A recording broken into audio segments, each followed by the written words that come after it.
Oke, bismillahirrahmanirrahim. Assalamualaikum warahmatullahi wabarakatuh.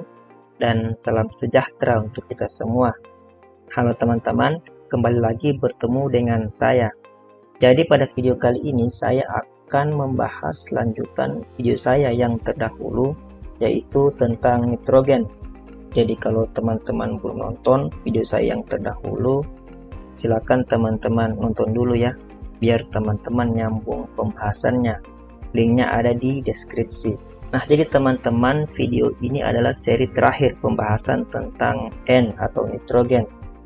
Jadi memang tentang nitrogen ini pembahasannya sangat panjang teman-teman, karena memang unsur hara yang satu ini sangat dibutuhkan oleh tanaman. Namun si nitrogen ini sering berubah-ubah dia teman-teman, dan kadang juga dia tiba-tiba menghilang. Ya kayak si doi yang tiba-tiba menghilang pas lagi sayang-sayangnya. Oke lah teman-teman, jadi tanpa berlama-lama lagi, mari kita masuk ke pembahasannya. Nah, jadi ada 4 proses kehilangan nitrogen di tanah, yaitu yang pertama ada denitrifikasi, yang kedua ada pelindian atau pencucian, dan yang ketiga atau yang terakhir adalah volatilisasi. Nah, mari kita masuk pada pembahasan masing-masing proses. Nah, sekarang kita masuk pada pembahasan proses kehilangan N yang pertama, yaitu denitrifikasi.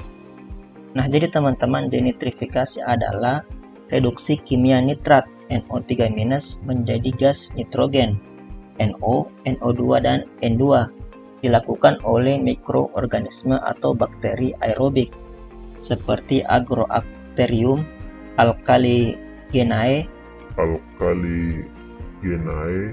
Bacillus Theobacillus, dan Pseudomonas, di mana reaksinya yaitu dari 2NO3- menjadi 2NO2 menjadi 2NO, kemudian menjadi N2O, dan terakhir menjadi N2. Nah, jadi singkatnya denitrifikasi ini adalah kehilangan N yang dalam bentuk nitrat di tanah berubah menjadi bentuk gas dan kembali ke udara. Nah, jadi teman-teman, di tanah nitrat berasal dari 2 sumber. Ada yang berasal dari tanah itu sendiri, yang sudah saya jelaskan pada video sebelumnya, dan ada juga yang berasal dari pupuk nitrogen. Nah, nitrat ini teman-teman dalam keadaan anaerob atau keadaan tidak ada oksigen, atau simpelnya dalam keadaan tanah yang tergenang, akibat kelakuan bakteri yang hidup pada kondisi anaerob atau tergenang, yaitu Agrobacterium tadi dan kawan-kawan, diubahnya si nitrat ini menjadi bentuk gas, mengakibatkan nitrat tidak berada lagi di tanah, melainkan berada di udara karena sudah berbentuk gas. Nah, jadi teman-teman, karena peristiwa denitrifikasi, negara kita yang tercinta ini, Indonesia, sering dituduh menjadi salah satu biang kerok terjadinya pencemaran udara, teman-teman.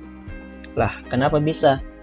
Hal tersebut dikarenakan Indonesia memiliki lahan sawah yang sangat luas.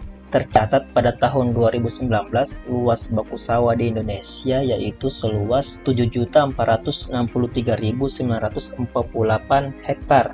Sementara itu, penggunaan pupuk nitrat yaitu urea di Indonesia juga penggunaannya sangat masif, teman-teman, dan dalam jumlah yang tidak sedikit. Akibatnya, nitrat yang ketemu dengan tanah tergenang, ya jadilah peristiwa denitrifikasi. N2O yang terjadi akibat peristiwa denitrifikasi adalah salah satu gas yang merupakan gas rumah kaca, yang menjadi penyebab efek rumah kaca. Apa itu efek rumah kaca? Silakan teman-teman cari sendiri ya. Yang pasti bukan band ya, yang band efek rumah kaca, bukan itu ya teman-teman. Nah, sekarang kita masuk pada proses yang kedua atau proses kehilangan nitrogen di tanah yang kedua, yaitu pelindian atau pencucian. Nah, jadi teman-teman, pelindian atau pencucian adalah maksudnya bukan pencucian yang ini ya, sorry ya, ganti-ganti. Nah, ini baru proses pencucian nitrogen yang benar. Nitrogen dalam bentuk NO3- atau nitrat bersifat sangat larut di dalam air dan tidak dijerap oleh kompleks jerapan tanah, sehingga berpotensi mencemari air tanah.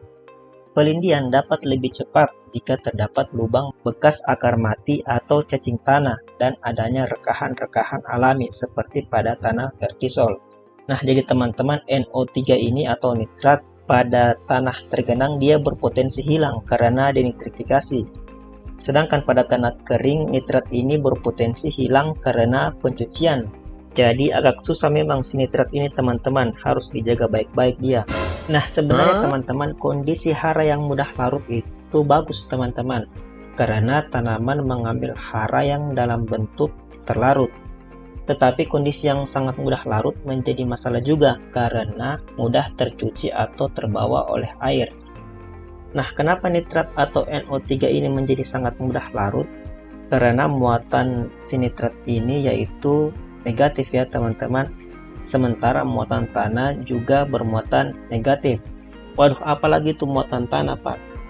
Singkatnya, muatan tanah adalah tangannya tanah yang memegang hara-hara di tanah agar tidak pergi dari tanah. Hanya saja karena muatan atau tangannya si tanah ini negatif, maka yang bisa dipegang hanyalah hara-hara yang bermuatan positif. Sementara hara-hara yang bermuatan negatif seperti NO3- atau nitrat tidak mampu dipegang oleh tanah teman-teman. Ya, oleh sebab itu hal yang terbaik yang bisa dilakukan adalah mengikhlaskan.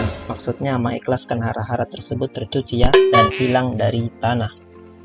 Nah, akibat dari pencucian atau pelindian nitrat tersebut teman-teman menyebabkan terjadinya pencemaran lingkungan yang namanya eutrofikasi atau pengayaan unsur hara di sungai, menyebabkan tumbuh suburnya tanaman-tanaman seperti eceng gondok di sungai-sungai atau di waduk-waduk. Jadi sekali lagi, bijak-bijaklah dalam menggunakan pupuk ya teman-teman. Usahakan penggunaan pupuk berdasarkan kebutuhan tanaman. Makanya ada namanya pemupukan berdasarkan spesifik lokasi, karena kebutuhan masing-masing wilayah dan setiap tanaman itu berbeda-beda ya teman-teman.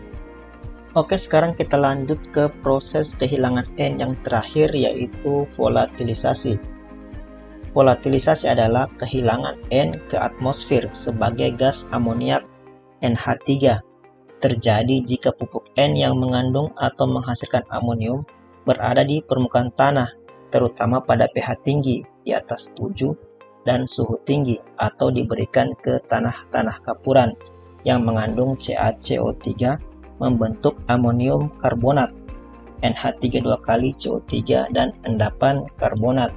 Nah, jadi teman-teman, volatilisasi ini hampir mirip dengan denitrifikasi ya teman-teman. Sama-sama kehilangan N menjadi bentuk gas. Hanya saja volatilisasi ini terjadi pada nitrogen yang dalam bentuk amonium.